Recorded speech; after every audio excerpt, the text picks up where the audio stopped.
और आज के भारत के सबसे बड़े और पसंदीदा डायरेक्टर्स और राइटर्स में से एक इम्तियाज अली।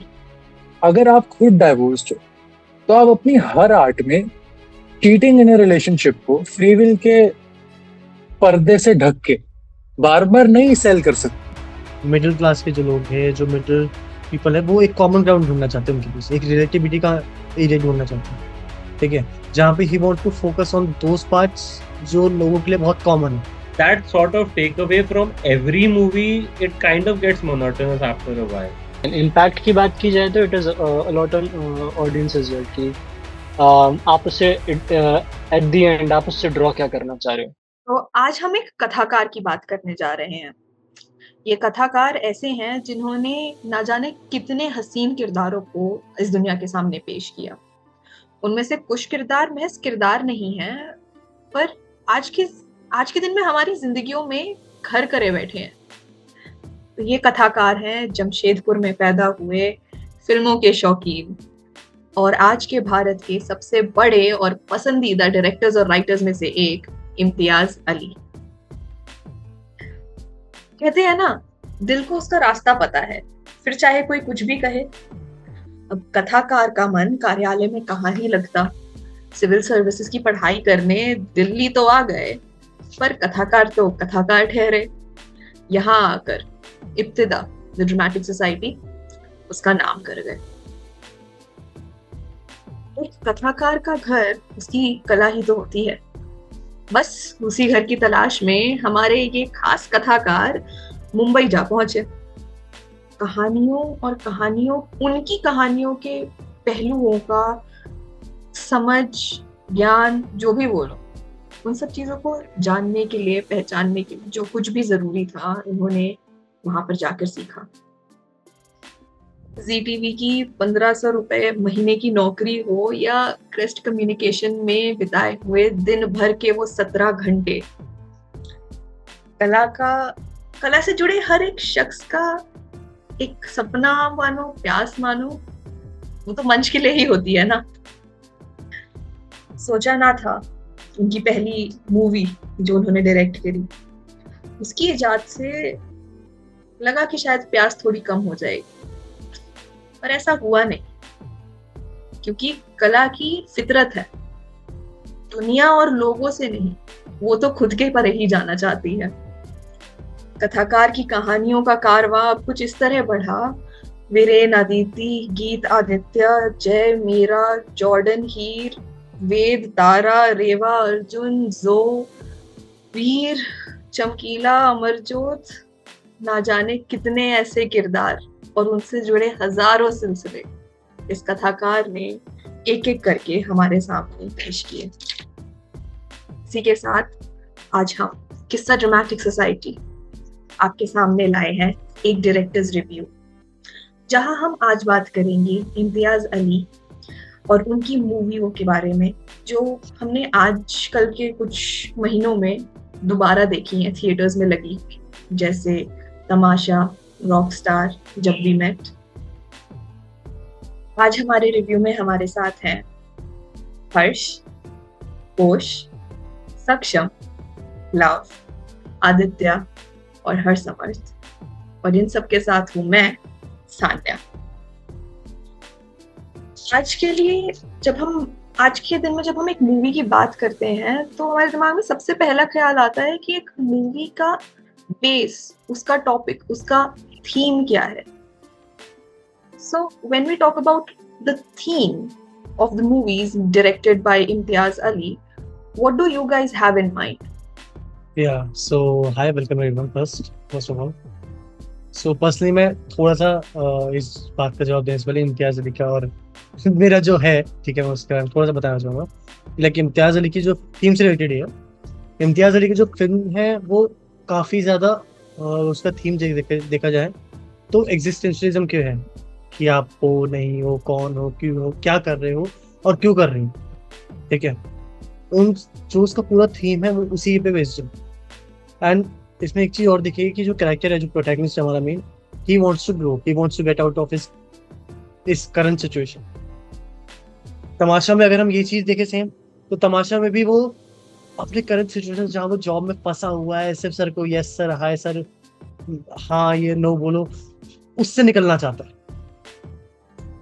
और बेसिकली मेन उसका थीम यही है कि अभी जो जहाँ पे है और जहाँ वो पहुंचना चाहता है, वो सफर दिखाया इम्तियाज अली ने, और वो सफर बहुत ही सुंदर तरीके से। ओके, तो मुझे ऐसा लगता है कि मैं ऑब्वियसली अग्री करता हूँ लब की सारी ही बातों से, but to put it in थोड़े शॉर्ट और नैरो वर्ड्स, मुझे लगता है कि वो हमेशा एक सेल्फ एक्सप्लोरेटरी इमेज बनाने की कोशिश करता है अपनी थीम्स में। और जस्ट लाइक कि इवन जब वो कोई रोमांटिक क्रिएशन भी कर रहा होता है, तो he is always invested in कि हर कैरेक्टर, दोनों साइड्स का एक उसकी अपनी लाइफ हो और उसकी एक अपनी स्टोरी। इसकी मूवीज में वो एफर्ट्स दिखते हैं कि उसने अपने कैरेक्टर में जान डालने के लिए कुछ करा है, कि अगर वो सेल्फ एक्सप्लोरेशन दिखाना चाह रहा है तो उसने जान डाली है उस कैरेक्टर। एग्जाम्पल्स लेते हैं, हाईवे की मूवी का एग्जाम्पल ले लेते हैं।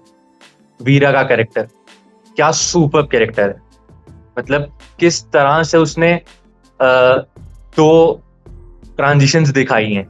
एक लाइफ जो उसकी बहुत ज्यादा नॉर्मल चल रही है लोगों के हिसाब से, ऑब्वियसली उसे पता है कि वो नॉर्मल नहीं है, और दूसरी लाइफ जहाँ पे वो बिल्कुल रूरल साइड पे आ जाती है and she still adjust to the situation. तो कैसे वो ट्रांजिशन हुआ एक लाइफ में। सो या that's all from my side. जो मैंने जहाँ तक देखा है इम्तियाज अली का, अगेन एक फाइंडिंग योर ट्रू सेल्फ वाली बात रहती है, वाला एक व्यू पॉइंट रहता है एक्टर को लेके, जो मेन लीड है, फिर उसके साथ में जो सपोर्टिंग लीड है। उसमें मेरा जो एनालिसिस रहा है वो यही रहा है कि एक फाइंडिंग योर ट्रू सेल्फ वाली जर्नी पे निकलते हैं वो, ठीक है, एंड एट द एंड उनको वो चीज़ मिल जाती है, ठीक है, वो अपने ट्रू सेल्फ को पाते हैं, एंड वो काफ़ी चेंज होता है जो स्टार्ट में था और जो एंड में, ठीक है। तो एक काइंड ऑफ लर्निंग भी आप ले सकते हैं इसमें से। तो जो थीम रहता है मूवीज़ का वो इन जनरल इसी में रहता है। कुछ मूवीज़ हैं डिफरेंट, जैसे हाईवे की बात की, और फिर चमकीला भी थोड़ी सी डिफरेंट थी इस पर्टिकुलर चीज़ में। तो बट इन जनरल मैंने जो चीज़ देखी है थीम्स में, जो इम्तियाज अली की मूवीज़ में रहती हैं, वो इन जनरल यही देखी है मैंने। श्योर, बोलिए कुश। मेरा भी एक सिमिलर व्यू ही है लेके इस बात को, एज इन कि हर मूवी एक तरह की जर्नी डिपिक्ट कर रही है। बिकॉज जो कैरेक्टर्स हैं उनकी बैक स्टोरीज पर इतना फोकस किया जा रहा है, आई फील लाइक कि जो जर्नी है उसमें से हल्का फोकस चला जाता है। फॉर एग्जाम्पल, अगर मैं रॉकस्टार की बात करूं, अभी काफ़ी फेमस भी चल रही है, काफ़ी लोगों को पसंद भी आ रही है, बट काफ़ी सीन्स उसमें ऐसे हैं जो while they were a part of the character's journey, उनको एक तरह से जल्दी से हैश अप कर दिया गया। एंड ये मैंने कुछ अलग मूवीज में भी नोटिस करा है। एंड आई फील लाइक कि while the back stories are important for the characters, but जो आप जर्नी दिखाना चाह रहे हो वो भी काफी ज्यादा जरूरी है। I see. That's a very good point actually. Saksham. I wanted to say कि एक स्पेशल चीज जो इम्तियाज अली कर रहे हैं, दैट इज कि सिनेमा अब लोगों की लाइफ में बहुत टाइम से है, और एक बॉलीवुड का बहुत फेमस सेइंग भी है कि कुछ भी इंडियन ऑडियंस से कराना हो तो वो सिनेमा इतने टाइम से है कि धीरे धीरे to make your ideas and make your scripts better, directors and writers complexity ढूंढते रहते हैं अपनी फिल्म्स में कि हम इसको और कॉम्प्लेक्स कैसे बनाया जाए, इसको और थोड़ा सा टफ टू अंडरस्टैंड कैसे बनाया जाए, और ऐसे आइडियाज जो आज तक कभी टच नहीं हुए हैं उनको कैसे स्क्रीन पे डिपिक्ट किया जाए। But on the other hand, जैसे ओवर द इयर्स से कॉम्प्लेक्सिटी बढ़ती गई, I think Imtiaz Ali was a messenger who seated himself on a back seat and said कि मैं ह्यूमन इमोशंस को ही एक बार फिर से अच्छे से डिपिक्ट करना चाहता हूँ अपनी फिल्म्स के through. When it comes to the themes that Imtiaz Ali uses in his films, it basically revolves around romance and how it is necessary, how love as an emotion is necessary for one's existence. All his films, कोई भी story line उठा के देखी जाए तो I think that is the reason हम लोग इतना ज्यादा रिलेट भी कर पाते हैं. But the main theme revolves around love and existentialism. Now that also, when we are talking about the theme for all his movies, it's let's talk about the psyche behind that. एक director के दिमाग में अगर उनकी सारी movies, ज्यादातर movies जो उन्होंने डायरेक्ट की है, उनका थीम इतना सिमिलर है, तो ऐसी क्या साइकी हो सकती है उसके पीछे?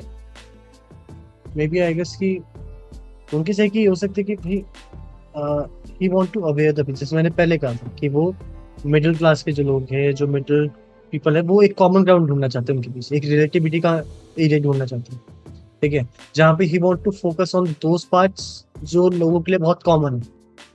सो एक कॉमन ग्राउंड, एक जो नॉर्मल थिंकिंग होती है कि हाँ, like I have to take these elements which no one is picking, which is common for the world. क्योंकि अगर आप ये किसी नॉर्मल बंदे को बताओगे कि भाई मैं ये कैरियर चूज करना चाहता था पर मैं ये चूज करा, that's a very common thing. और उसकी वजह से क्या होता है, एक इंसान पे क्या इम्पैक्ट पड़ता है, that's a very big thing that leads to a very big trauma also. Yeah, very right on that point, because when I try to do a psychoanalysis of the movies or the characters or the director himself, एक चीज बहुत prominently बाहर आती है जो उनके interviews से भी पता चली, not just his films but also his interviews, कि इम्तियाज अली जी as a person, he is more inclined towards ideas and the meaning behind everything rather than the character himself. He is not focused upon कि एक emotion है तो उसे किस तरीके से portray करना है. He focuses on how you are feeling that emotion. तो feeling portray करना is something that is more important to him. इसलिए वो ideas, क्योंकि एक feeling एक idea को better तरीके से portray कर सकती है, एक meaning को better तरीके से portray कर सकती है rather than an emotion. Saksham, आप कुछ कहना चाहते हैं? I feel that he, of course, psyche of the director हमेशा उसकी डायरेक्टर भी एक इंसान है, उस डायरेक्टर की खुद की पास्ट लाइफ से जुड़ी होती है.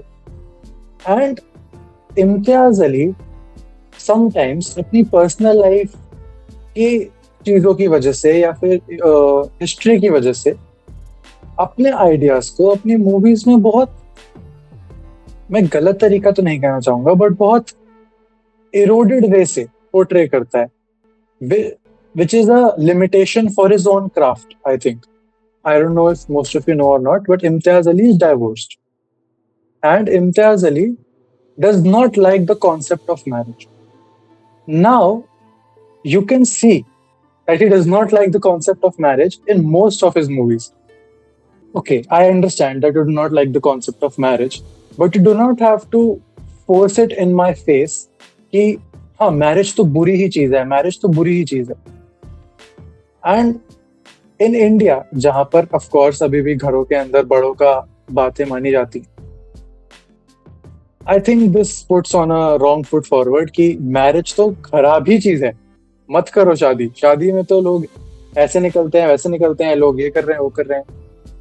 That is why I don't like his mindset towards marriage and movies as a whole. You have a good point over there, because as an artist, when he is putting his art out to the world, it is very important for him to keep the personal biases aside. But at the same time, वो personal biases की वजह से ही शायद वो feelings इतनी prominently portray हो पाती हैं. Which obviously I agree to your point कि बहुत सारी जगह पे it is shown as कि marriage is something that is not the end of it. It is not the end game. It is not something flowery. It is not something beautiful. However, relationship within or outside the marriage, he focuses on the term relationship more than marriage. So yeah, I kind of agree with your point. Samrit, बताइए. Okay, सो जैसे कि सक्षम ने बोला कि क्योंकि वो divorced है तो वो मैरिजेस को एक तरीके से रिस्ट्रिक्ट करना चाह रहा है अपनी मूवीज में। तो पहले तो अगर एक शायर अपनी शायरी भी लिखेगा या एक कवि अपनी कविता भी लिखेगा तो उस पर आप बीती होगी। अगर उस पर आप बीती है तभी वो इमोशन पोर्ट्रे हो पाता है, वो पंक्तियां निकल पाती हैं। और उसी तरह सिनेमा है, सिनेमा से ज्यादा अच्छा वे और मीडियम मुझे नहीं पता है कि आप एक डायरेक्टर का जो माइंडसेट होता है, ऑब्वियसली वो फ्रंट फुट पे नहीं होता, इसलिए हम उसे इतनी वो नहीं देते कि अच्छा इसके दिमाग में ये था। But we have to see and we have to understand कि आप बीती है तभी वो उसको अच्छे से पोर्ट्रे कर पा रहा है। और ऐसा जरूरी नहीं है, आई मीन कि आई डोंट थिंक उसका हाईवे में कुछ ऐसा पर्टिकुलर मोटिव था रिस्ट्रिक्ट करने का मैरिज को। इट्स जस्ट दैट उसका इंटरनल कॉन्फ्लिक्ट था। और वो हाँ, आई थिंक कि वो इंटरनल कॉन्फ्लिक्ट पे बहुत काम करता है। सिनेमा तो दिखाएगा जो देखना है, जो वो दिखाना चाहता है। आपको किस चीज पे बिलीव करना है, दैट्स अपॉन यू। तो हाँ, बस मैं यही कहना चाहता हूँ। सक्षम बोलिए। जैसे अभी हरसिमरत ने कहा कि ठीक है, एक डायरेक्टर की आप बीती है एंड उसकी आर्ट, उसका क्राफ्ट ही वही है कि वो खुद की बीती हुई चीज पे आर्टिस्टिक तरीके से उसको पोर्ट्रे कर सके।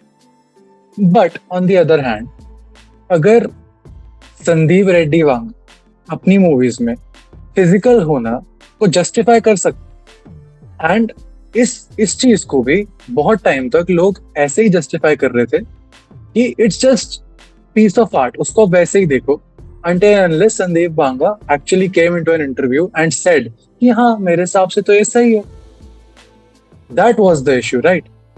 पर पूरा एनिमल की चीज तो चलो is a part of another discussion, maybe a discussion that has already happened in the past days, in the past year.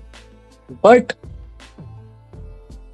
as psychology student, I know and I can say कि physical abuse जितना बड़ा issue है उतना ही mental abuse भी है। And अगर आप खुद डाइवोर्स्ड हो तो आप अपनी हर आर्ट में चीटिंग इन ए रिलेशनशिप को फ्री विल के पर्दे से ढक के बार बार नहीं सेल कर सकते। आप चलो ठीक है, a person is not happy in their marriage and they have an affair outside marriage in an artistic place. मैं इसको तब जस्टिफाइबल मान भी सकता हूं जब that partner is not putting efforts into the marriage. But Imtiaz Ali at a lot of events has shown कि there is a happy marriage going on, and just because एक कैरेक्टर के पास फ्री विल है and that character was able to fix that marriage, but just because he wanted to live a free life, he cheated in that relationship, that the relationship which is marriage. अगर इस चीज को वो इस चीज को justify कर रहा है, एंड आई डोंट थिंक सिर्फ आर्ट का नाम देके हम इस माइंडसेट को जस्टिफाइबल कह सकते। नाउ साइकी डिस्कस करते करते let's go on to another aspect of the psyche itself. As a director, he's made a lot of films, right? As a director, what do you think his versatility, or what is the range of his versatility regarding regarding the movies that he directs or the things that he portrays in his movies? So I think कि इसकी versatility is questionable, ठीक है।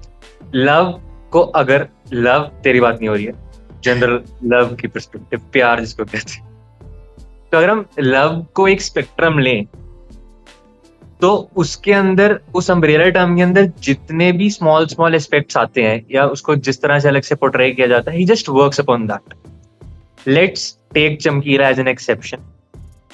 That was a different movie, वो एक real life story थी, तो obviously वो उसमें इतनी एडिशंस नहीं कर सकता था अपने हिसाब से। बट अगर हम बाकी तमाशा ले लें, जब भी मेट ले लो, रॉकस्टार ले लो, कहीं ना कहीं लड़की छोड़ ही जाती है बीच में। मतलब ऐसा क्यों हो रहा है? तो ये वर्सेटिलिटी क्वेश्चनेबल नहीं है क्या? तो यस, आई थिंक कि ये कहीं ना कहीं लिमिट करता है अपने आप को Imtiaz Ali. But obviously Chamkila, let's take for an exception.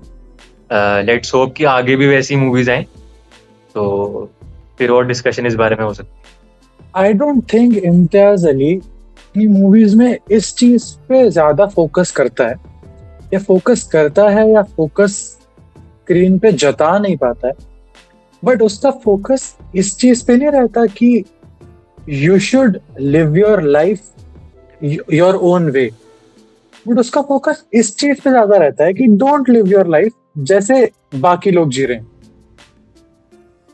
And ये बात बहुत बॉर्डर लाइन लेवल पे ही सही है।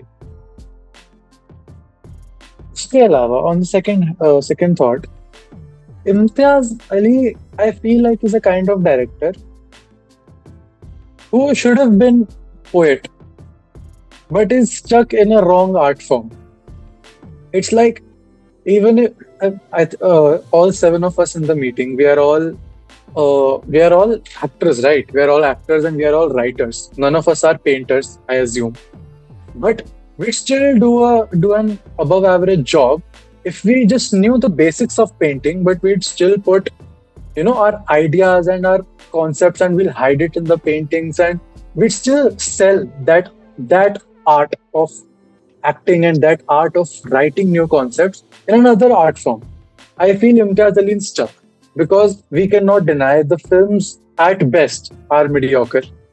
The concepts are good, I don't deny, but the concepts in all of the movies could have been presented in a lot better way than they were presented. I think at this point we are going in circles, and more than circles, we are entering a philosophical loop कि कहाँ जाना है, क्या करना है, कैसे करना है. So let's bring the whole discussion back and moving on from the topic. But before moving on, of course, versatility of Imtiaz Ali as a director is, as per our discussion, is a little constricted. We would love to see more, of course. The characters can be experimented more with, like Saksham mentioned. उनकी back stories पे तो हम काफी focus करते ही हैं, but उनकी present life पे और ज्यादा, जैसे कोश ने कुछ डिस्कशंस पहले बोला कि उनकी प्रेजेंट लाइफ कहीं जगह पे, कुछ जगह स्पीड अप हो जाती है, उनकी प्रेजेंट लाइफ पे हम ज्यादा फोकस कर सकते हैं. उनके आसपास के कैरेक्टर्स जो इतना ह्यूज इन्फ्लुएंस लेके आ रहे हैं उनकी लाइफ में, उनकी पास्ट लाइफ में जा सकते हैं. सो of course, so versatility at the end of this, we can say it's a little restricted, and आगे उसमें एक्सप्लोरेशन किया जा सकता है. एज अ डायरेक्टर हमने उनकी साइकी की बात कर ली, उनकी वर्सेटैलिटी की बात कर ली, उनके मूवी के थीम्स की बात कर ली. Now let's move on to the more technical aspects, like the cinematography. So what are your opinions on the cinematography of the movies by Imtiaz Ali? Cinematography के बारे में तो I'll say he's one of the best directors in Bollywood right now, क्योंकि हर scene को देख के ऐसा लगता है that the first thing in his mind that came was कि इसको मैं शूट कैसे करूंगा, इसको मैं पिक्चर कैसे करूंगा. आई थिंक सिनेमैटिक, क्योंकि उनकी movies are very good to look at. अगर मूवी के अंदर से डायलॉग्स हटा दो ना और मूवी को एकदम डेफन कर दो, फिर भी एक बंदा स्टोरी लाइन समझ पाएगा कि ये मूवी में हुआ क्या. एंड आई थिंक वहां पर उनकी आर्ट उभर के एक्चुअली में आती है, सिनेमेटोग्राफी की roots. Right. Love? So, I guess Saksham, आप कह सकते हो कि he's in a right art form as a director. हाँ, नहीं, जो तो आपने पॉइंट बोला वो अच्छा था पहले वाला भी, and this is also right point कि हाँ, वो एक शॉट को एक अलग एंगल से देखने की कोशिश करती है कि हाँ भाई इसको मैं किस तरीके से दिखा सकता हूँ, किस अलग तरीके से दिखा सकता हूँ. And not about camera angles, उनके ट्रांजिशंस, जब उनके सीन चेंज होते हैं, वो transitions are very very very beautiful, जहाँ पे which could be a limitation also and which could be a positive side also. जैसे अब बीच में कोच ने शुरू में कहा था कि उनके सीन्स जो है, उनकी ट्रांजिशन इतनी जल्दी आते हैं कि बीच की जर्नी समझ नहीं आती. I see. सक्षम बताइए. अगर उसकी सिनेमेटोग्राफी की बात की जाए तो मेरे को तो बेस्ट फिल्म अभी तक चमकीला लगती है. One of the factors can also भी क्योंकि वो लेटेस्ट फिल्म है, तो ही हैज लर्न इतने सालों से और वो सारा मेहनत एक में लगा दिया. तो इट्स लाइक हाँ कि इसमें दिख रहा है. उसके अलावा आई थिंक चमकीला में he was free of the burden behind कि मैं इस स्टोरी को ऑल्टर कैसे करूं, क्योंकि उसके पास एक स्टोरी थी. अब इस स्टोरी को दिखाना है ना, उसके पास स्टोरी को ऑल्टर करने का ज्यादा स्कोप था नहीं. He just had to show it in the best way possible. That's I think in Chamkila he has put in his best efforts to make that film a masterpiece according to its scenes, its transitions. उसके अंदर ratio aspects बदल बदल के दिखाया है. Newspaper scenes अलग से हैं जब वो बार बार उसके आई थिंक मल्टीपल टाइम्स चमकीला में ऐसा होता है a scene is going on and बीच बीच में the original scene जो हुआ था हिस्ट्री में वो उसको इंक्लूड कर देते हैं. Will understand कि what is happening and how this scene that has actually happened in history is now a part of movie. Yeah. हाँ जी आदित्य बोलिए. एडिंग टू द पॉइंट जो पोस्ट ने रखा, ठीक है. मैं सिनेमेटोग्राफी की सब तारीफ कर रहे हैं, as in, चमकीला में काफी बेटर किया है. और ये जब भी मेट की इन पर्टिकुलर बात करते हैं, 2007 में आई है मूवी, ठीक है. ट्रेन का सीन क्या बोलते हैं जब वो जो स्टार्ट होती है एंड करीना कपूर एंटर्स, गीत एंटर्स, वो सीन मतलब काफी फेक लग रहा था मुझे, ठीक है. और वो पता चल रहा था 2007 में आई गेस. इतना 2007 से पहले की मैंने मूवीज देखी हैं, ठीक है, जिनमें मे भी ट्रेन सीन रिक्रिएट हुआ होगा, ठीक है. तो वो मुझे काफी लिमिटेशन लगी थी उसकी. और फिर एक ही जगह नहीं, जब भी मैं काफी सारी जगह दिखा था मैंने. इन जनरल ट्रेन के सीन सारे के सारे ओरिजिनल नहीं लग रहे थे, क्लियर पता चल रहे थे. फिर टैक्सी वाला सीन जो इसने मेंशन किया ही था, ठीक है, टैक्सी वाला सीन इट वाज मतलब बहुत ज्यादा फेक लग रहा था, ठीक है. तो वो एक कहीं ना कहीं आप जब देख रहे होते हैं तो आपका अटेंशन जो मेन स्टोरी चल रही है उससे हटके हो जाता है कि भाई ये क्या है, ये तो रियली नहीं है, ठीक है. तो एक कहीं ना कहीं वो थोड़ा सा अटेंशन आपका दूसरी तरफ लेके जाता है. If we talk about the cinematography, उसी में एक बहुत important part आता है which is aesthetics. अगर हम मूवी की aesthetics की बात करें तो I think everything, like we discussed while discussing the psyche of the director, everything has a meaning because he is obsessed with the idea of deep-rooted meanings and all those stuff. He's very abstract as an artist, I would say. I mean, all artists are abstract. He is openly in love with it, obsessed with that abstract aspect of art, and he tries to portray it in his movies, which I think he beautifully does. So, what do you think about the aesthetics of the movies that he makes? अगर if we talk about the aesthetics of the movie, especially वो दो let's take highway वाली movies on one end and Harry Met Sejal and Tamasha on one end. So he works on extremes. If he wants to portray a urban setting, he'll portray urban setting in a very typical way. If he wants to portray the rural settings, he will portray that too also in a very typical way. But overall I think कि वो बहुत ज्यादा extremes पे work करता है, जैसी चीज होनी चाहिए वैसे ही दिखाता है. So yeah. Yes, love. तो जैसे हसमत ने कहा कि जब वो एस्थेटिक्स दिखाता है तो एकदम एक्सट्रीम पे जाते हैं. लाइक तमाशा में एकदम अर्बन दिखाया है एंड चमकीला में एकदम रॉ दिखाया है. एंड ये हम देख सकते हैं जब वी मेट में भी.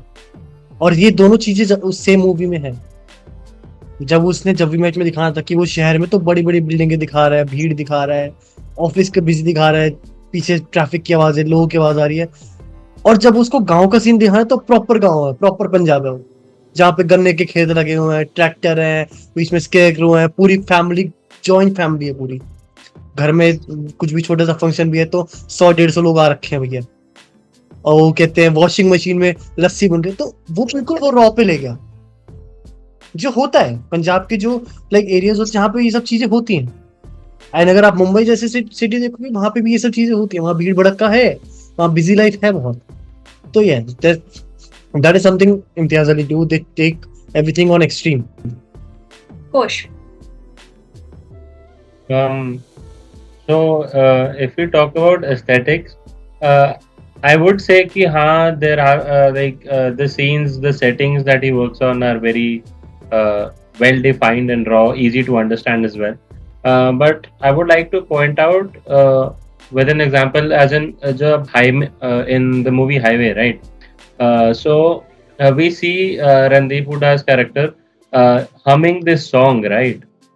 And when he was asked what song was it, so he very shyly, I guess, told Alia Bhatt ki it was something that his mother used to sing.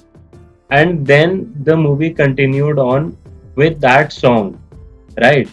And the aesthetics revolved around the song itself, depicting kind of a new phase in this kidnapper's life, which was basically just turned around just because he kidnapped someone he did not know. And even if we take the examples of, I guess, Harry Met Sejal as well, वहाँ पे भी there have been scenes where it clearly depicts कि कहाँ पर what the mood or the I guess the scheme of the characters are, like when they go for the altercation to get a ring back, the music and the shadows, they represent a lot in the scene itself. I would even go as far as to say that sometimes, very rarely, his scenes can explain a lot more than the actors can, or even the dialogues can. That's right. What do you guys have to say on the color theory that he uses? हाँ जी, तो like colour theory में like वो एक बार और जीत जाता है, ठीक है। तो अगर आप देखोगे तमाशा मूवी देख लो, तमाशा मूवी में जब वो कॉर्सिका में है Ved, he is wearing very beautiful colourful चटक मटक डक वाले कपड़े, ठीक है। एंड जब वो वापस अपनी ऑफिस लाइफ में आता है, बिजी लाइफ में, he is wearing very like brown, black, dark green, dark blue, काफी डार्क कलर्स, ठीक है। It shows that. Also one more thing the other way में, जब लाइक लास्ट सीन आता है जहाँ पे कहते हैं वो दिखाते कि एक रैंडम लड़का और एक रैंडम लड़की है जिनके बीच में दोनों कोई कनेक्शन नहीं है। वहां पे यू कैन सी जो लड़की ने साड़ी पहनी है it is white and blue, जो लड़के ने कपड़े पहने it is also white and blue. Even if there is not a connection, he showed connection with their clothes कि हाँ कलर्स तो मैच कर गए, तो जोड़ियां भी मैच करी जाएंगी। यस जी कोश बोलिए। कलर थ्योरी अगर आप लेके आ रहे हो तो the first and foremost thing that I can relate to is how they denoted the different phases of Jordan's life in Rockstar using the album covers. जिसमें से the last album cover you see is Noir, which is black, and you see the reactions of the people to that specific cover, right? I think it makes a lot of sense to conclude that the color he uses actually are the colors that the characters go through as well, like shades of their emotions. Yes Aditya, पहले आप बोलिए। तो all in all में जो aesthetics है overall उसके बारे में सम अप करके एक ही चीज बोलूँगा कि he is very aesthetically accurate.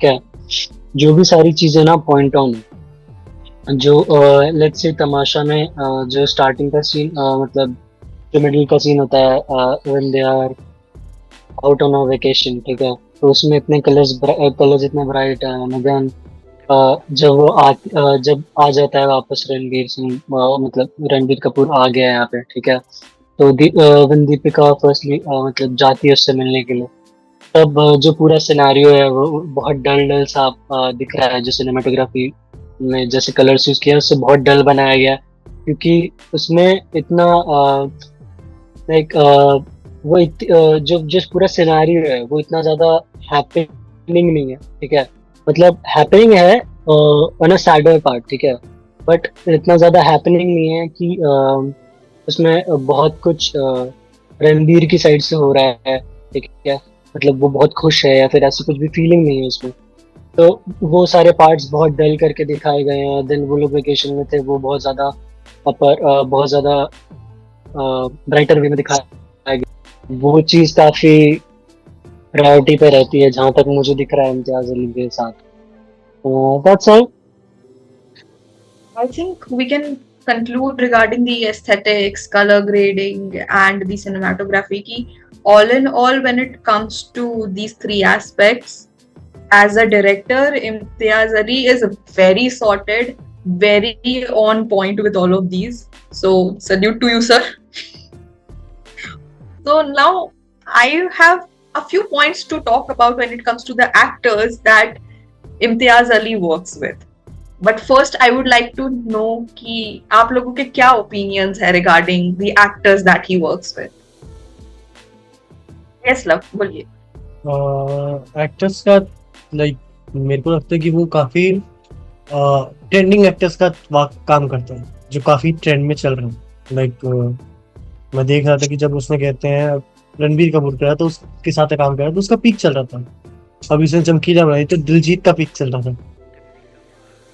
Alia के साथ काम करा तो उसका आलिया भट्ट का पीक है। तो वो काफी ट्रेंडिंग एक्टर्स लेके आते हैं। एंड एक्टर्स कोई भी हो, किसी भी एक्टर हो, even if his theme is same, even if उसका वर्सटैलिटी नहीं है, वो बस वर्सटैलिटी नहीं लेके चल रहा है, उसका थीम सेम है, सेम पेस पे चल रहा है, he make every actor work on that pace and he gets that. वो हर एक्टर से मे बी सेम इमोशन निकाल पाता है, चाहे वो शाहरुख खान हो, चाहे वो रणबीर कपूर हो, चाहे वो दिलजीत हो, कोई भी एक्टर हो, सबसे वो उसने इमोशन निकलवाया। That's my point. I think he is very particular about कैसे actors उनको चाहिए. And जितने भी actors इनके उठा के देखे जाए, be it actors में अगर specifically देखा जाए तो रणवीर, इनकी फर्स्ट मूवी में Abhay Deol, Shahid Kapoor during Jab we met, SRK, Kartik Aaryan, all the actors that he has worked, Randeep. I think Randeep is the only exception, but Randeep को भी एक बहुत boyish, young, lively boy character की तरह शो किया गया है. There is no, you know,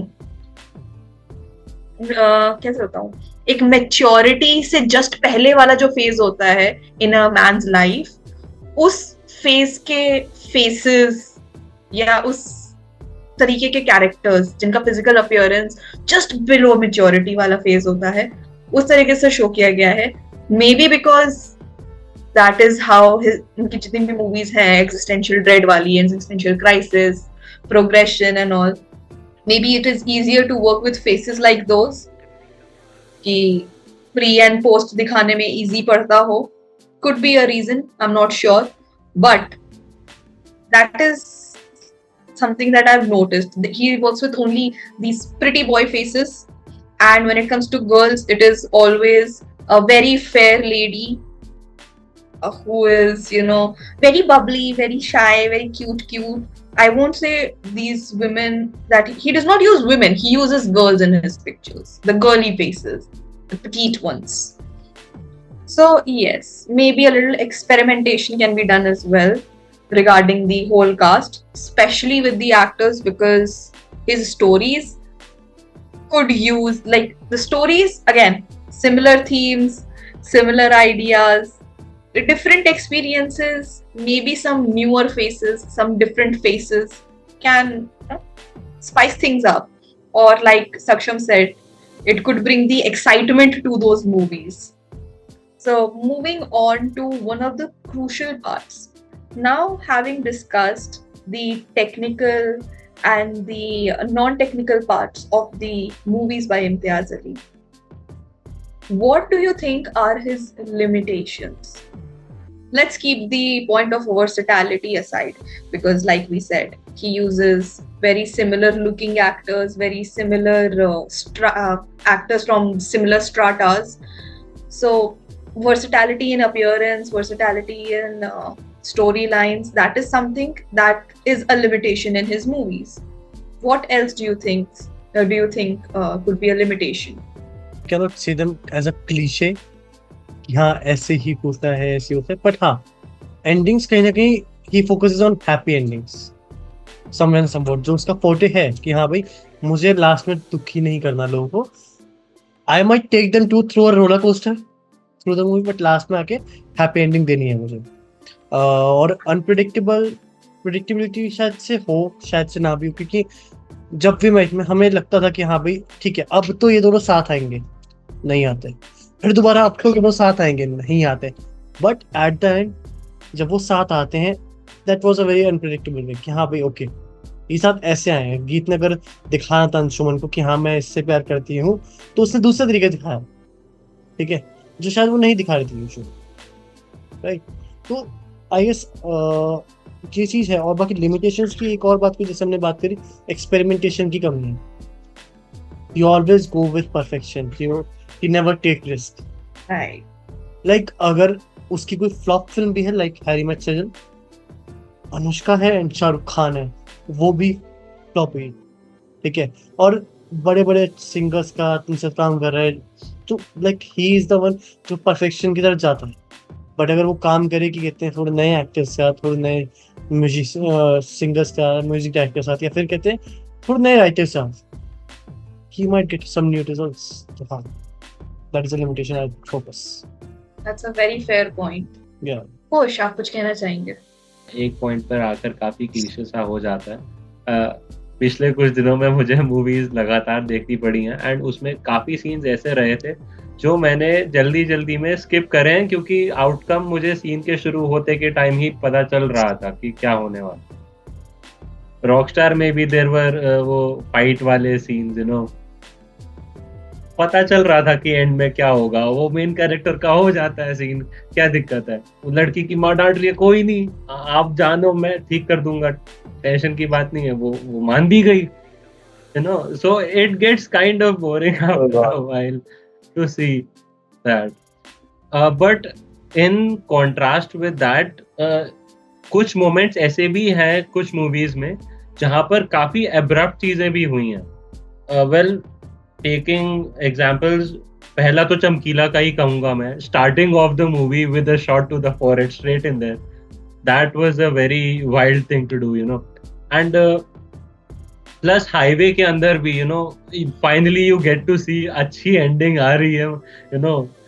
वो सेटल हो गए हैं सब, सुबह उठ के वो जा रहा है, and then suddenly there is the gun shot, right. So वो जो sudden moments होते हैं ना, the jarring moments, that they keep the audience, you know, kind of hooked on as well. Plus I feel like कहीं ना कहीं जो story का flow पूरी movie में बना होता है, you know, it brings that to a halt. It brings the viewer a sort of sense कि, you know, हाँ अभी तक जो देखा that was real, but अब क्या हो रहा है ये भी देखो, you know. Like it basically forces you to watch as whatever you have seen throughout the movie be completely undone by something in a few seconds.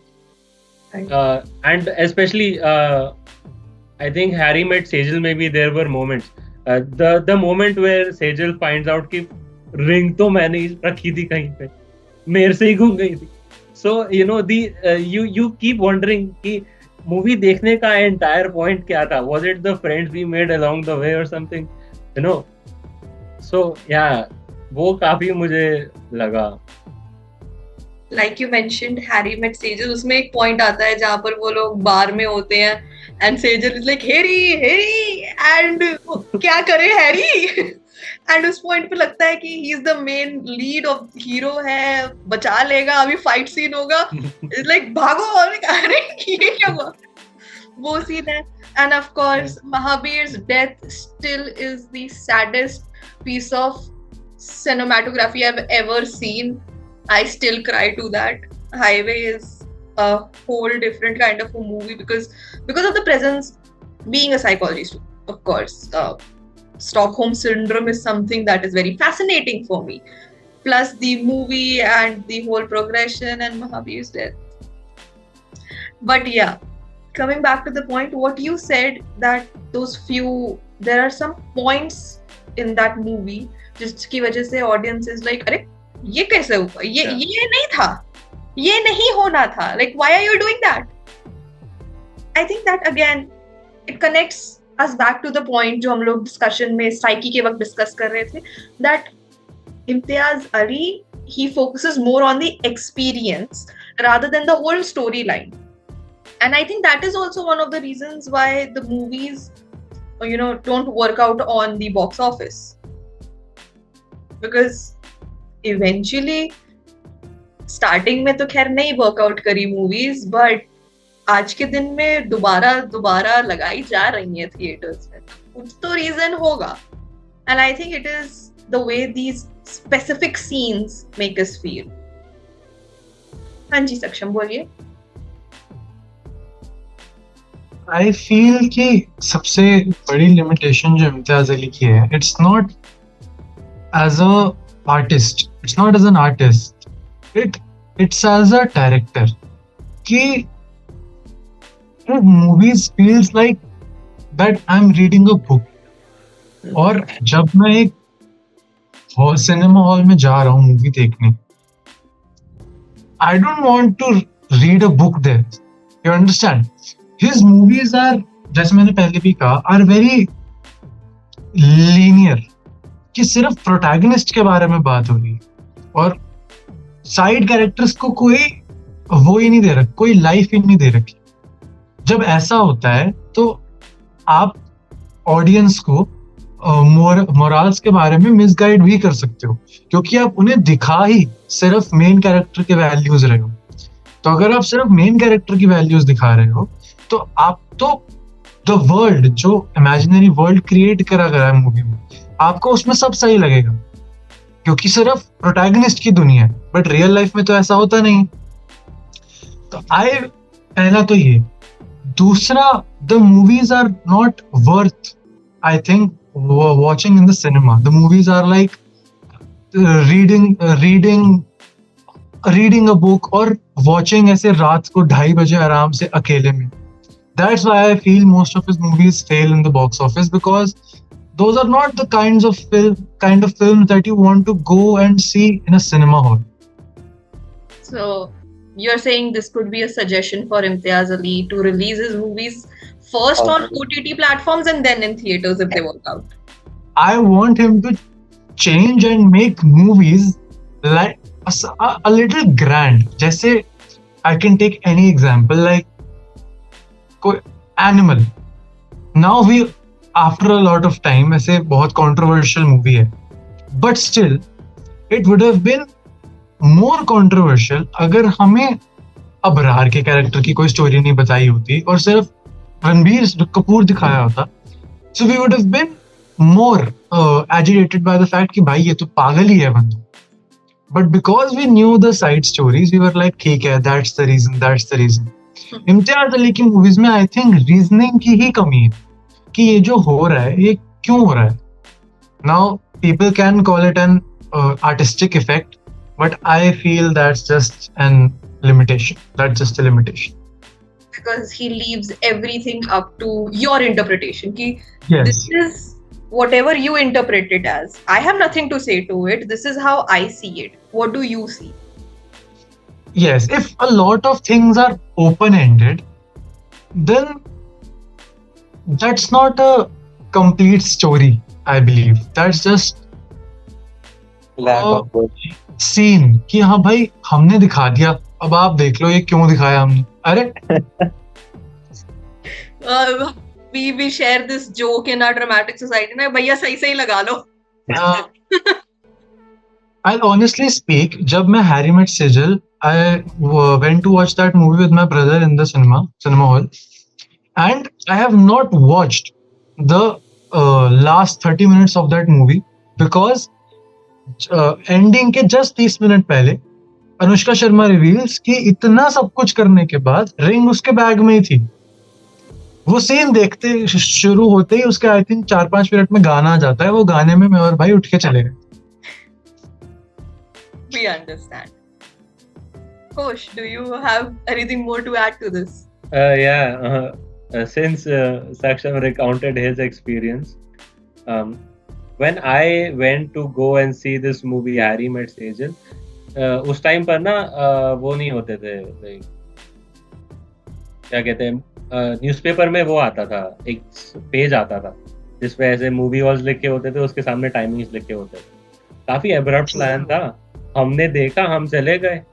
अब मुझे ये नहीं पता था कि वो मूवी की रेटिंग क्या है, कैसी चल रही है। वो वहां जाकर पता चला उन्होंने मूवी हटा दी है। आधे घंटे पहले फिर पापा ने लड़ाई करी कि भाई मूवी लगाओ यार, हम देखेंगे। फिर उसके बाद में वापस आते आते हमने सुना कि लड़ाई क्यों करी। बिकॉज सी वही है ना कि whenever there are things that are left up to the interpretation of the audience, the story devolves from being a story to just an experience. And while that experience may be very intriguing or somehow mind scratching for people, something to think about on the way home, but that sort of takeaway from every movie, it kind of gets monotonous after a while. That is very true. I mean, Harry Met Sejal, I watched it with my family in the theater, and when we walked out, everyone was like, "Kya tha ye?" Like, we were not too happy with the whole storyline, the cinematics, obviously beautiful, the aesthetics were nice, the star cast was good, but the storyline kind of could have worked better on that. Also, I think Harry Met Sejal is actually a remake of an English movie. It is inspired from an English movie that already existed. Yes, love. Yeah, like sorry I cut you in between, but हाँ, like जैसे आप बात कर रहे हो कि आपका impact अच्छा नहीं रहा, ऑडियंस का इम्पैक्ट जो था हैरी मेट सेजल का, कहीं ना कहीं वो नहीं है कि उनको लगा बेवकूफ़ी वाली बात लगी, ठीक है। Right. This is a different topic कि उसकी मूवीज का इम्पैक्ट भी कुछ अलग रहता है लोगों को। He leaves a very big impact. अगर वो बहुत बेवकूफ़ी भरा होता है, अगर वो ऐसा होता है कि भैया people take very big decision in their life. Like अगर मैं अपनी बात करूँ, तमाशा देखने के बाद लाइक 2 महीने बाद I left my job because I realise that okay I am feeling the same, मैं भी यहाँ पे सब फील कर रहा हूँ, ठीक है, which I was already feeling, but मैं उस फीलिंग को समझ नहीं पा रहा था। That movie Tamasha helped me to explore that, okay, this is why I'm feeling this, because I want to do something else, I want to be something else, and मैं वहीं पे stuck। So I think we can also speak about this topic, like कि how they impact others' life, how they impact the audience in general. Like, when we are talking about the limitations के बावजूद भी there is an impact that it leaves on the audience. So, of course, negative, positive हो, एक impact तो impact होता ही है, and as theater people, as dramatics people, we understand जब हम नुक्कड़ नाटक करने जाते हैं, that's an example, कि हम जब नुक्कड़ नाटक करने जाते हैं, when we are screaming on the streets, we are trying to attract crowd, at that moment it doesn't matter if the people are thinking कि अरे ये लोग तो बहुत अच्छा एक्ट कर रहे हैं, या मैं एक्चुअली इंटरेस्टेड हूँ, और इफ दे आर थिंकिंग कि क्या पागल बच्चे हैं आके ढोल नगाड़ा लेके घूम रहे हैं सड़कों पर पढ़ाई करने की बजाय। At that moment, all we are focusing on is we just want them to see what we are doing. That is the most important part as an artist. And I think even if those movies were, flop on box office, and we did our discussion, the whole discussion on the limitations, at the end of the day, we gave watches to those movies, we gave our thought to it. So as an artist, as a director, as a writer, I think Imtiaz Ali, he succeeded.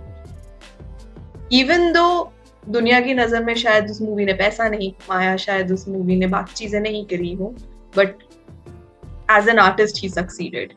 Aditya, you want to say something?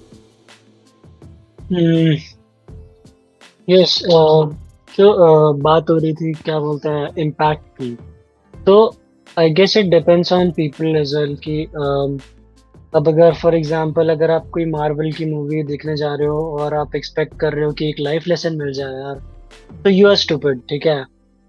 तो I guess तमाशा की बात करें तो जैसे लब भाई ने बोला, ठीक है, तमाशा वाज अ मूवी अपने में ही बहुत डीप थी, ठीक है. रॉकस्टार को आप जितना भी वो कर लो क्रिटिसाइज, ठीक है, रॉकस्टार में जो उसका जो डेवलपमेंटल आर्क आता है, ठीक है, तो वो काफी ज्यादा, अगर आप चाहो अगेन चाहो तो उससे इंस्पिरेशन ड्रॉप कर सकते हो, ठीक है. तो I guess it is a lot upon audience as well कि आप उस मूवी से क्या ले रहे हो और क्या छोड़ रहे हो. अगेन हर एक चीज का एक पॉजिटिव वो होता है और एक नेगेटिव वे होता है, ठीक है. तो it is upon you as well कि आप उस चीज को कैसे देख रहे हो, ठीक है. कि अगर तुम तमाशा जब वी मेट वाली मूवी से सोच रहे थे यार इसमें एक्शन सीन हो जाता है, तो आई डोंट थिंक सो कि उस मूवी में वो बैठता. और ठीक है, और अगर आप एक एक्शन मूवी देखना पसंद करते हो और आपको जब वी मेट जैसी मूवी दिखा दी जाए, ठीक है, या तो तमाशा जैसी मूवी दिखा दी जाए, तो आई गेस तुम आधे घंटे पहले उठ के ही चले जाओगे, है ना. तो वही वाली बात है. तो it depends on audience as well, ठीक है. There is no one to blame, सबकी अपनी अपनी चॉइस होती है and it is all right. But हाँ, अगेन इम्पैक्ट की बात की जाए तो it is lot on audience as well कि आप उससे एट द एंड आप उससे ड्रॉ क्या करना चाह रहे हो, आप वही ड्रॉ करोगे उससे, ठीक है.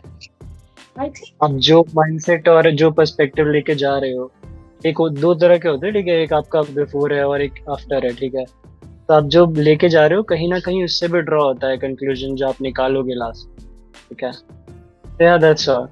yeah, your point makes good sense, but I think when it comes to his movies, कोई भी स्टोरी लाइन उठा के देख ली जाए, कोई भी मूवी उठा के देख ली जाए, इवन हैरी मेट सेजल, ठीक है, because even though it was a very stupid climax की, वो रिंग तो उसी के बैग में है, इवन दो शी उसी के बैग में है, but you know the whole story आज के दिन में अगर वो प्ले करी जाए थिएटर्स में दोबारा, तो I think that will get a better response than its original release.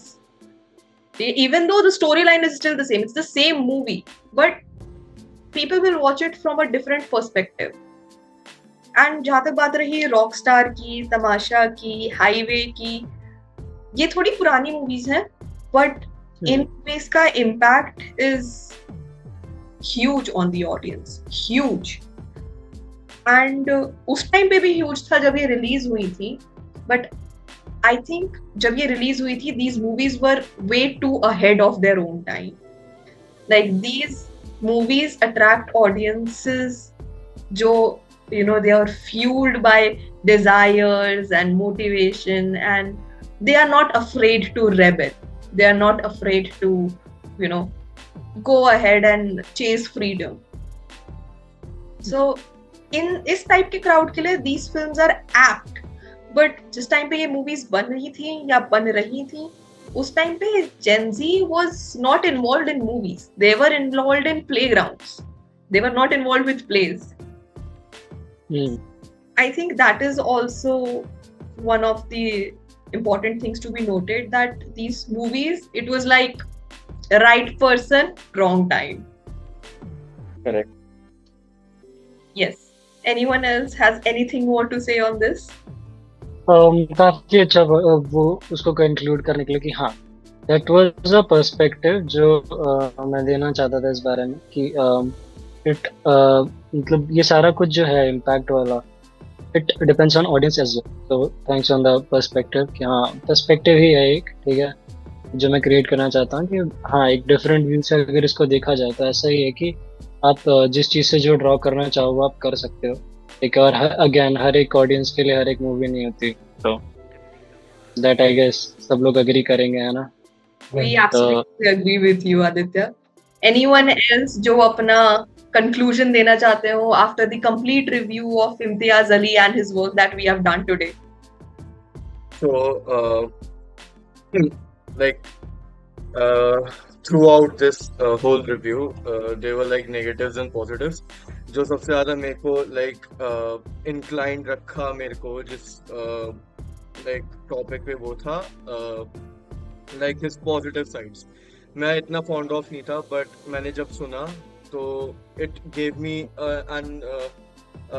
different perspective and I really liked it. मैंने उस वे से कभी देखा नहीं था and जब इस तरह से देखा तो it felt really nice.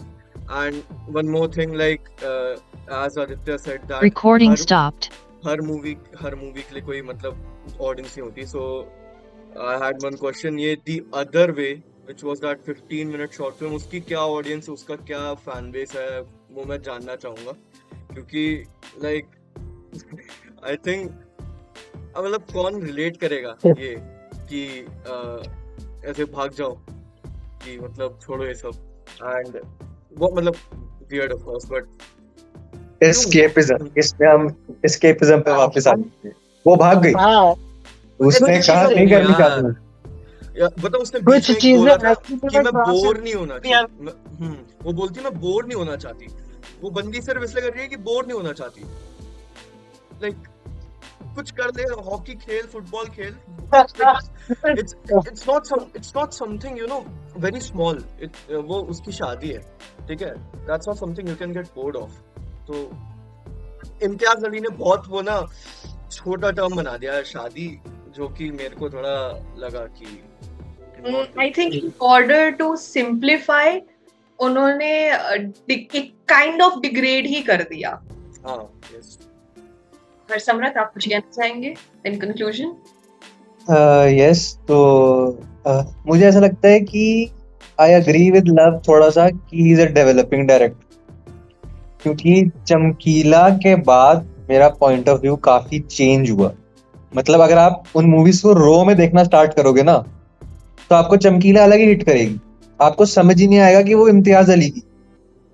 ठीक है, ये मतलब I would not say it as a derogatory statement, but yes, it was a good movie, so we can expect good things from it.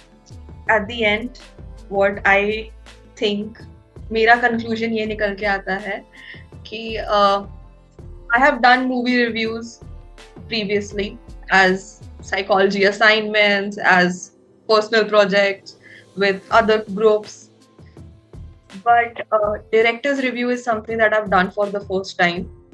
And this was insightful on the whole. It was insightful on whole another level. एक movie को review करना, एक character को review करना easy हो गया था मेरे लिए, but when it came to reviewing somebody who made those characters or portrayed those characters, not portrayed, who set those characters on a screen, it was a task to note down कि exactly कहाँ पर क्या हुआ है, to link things, to find distinctions. But it was a fun process and I had a lot to learn. I'm pretty sure everybody on this panel had a lot to learn from this. So yeah, at the end of this, hopefully we'll be doing another director's review very soon. So thank you everyone. Thank you for your time, thank you for your efforts, and thank you so much for your insights. They have been so wonderful. I am sure the audience is going to appreciate it. They are going to love it because as people from the dramatic society, all of us, when we talk about it, when we talk about insights about regarding other directors, we learn a lot. आज के review में भी like I came in with a few points, but I'm going with so many more, and I'm pretty sure आप लोग के लिए भी वैसा ही रहा है the whole experience. Some people were, you know, they entered as completely antis, and are leaving on a neutral pace. Some entered as pros and have come down to, okay, there are negative points as well. So I think it was a good experience all in all for everyone here. Thank you guys, and we'll see you all later. Bye bye.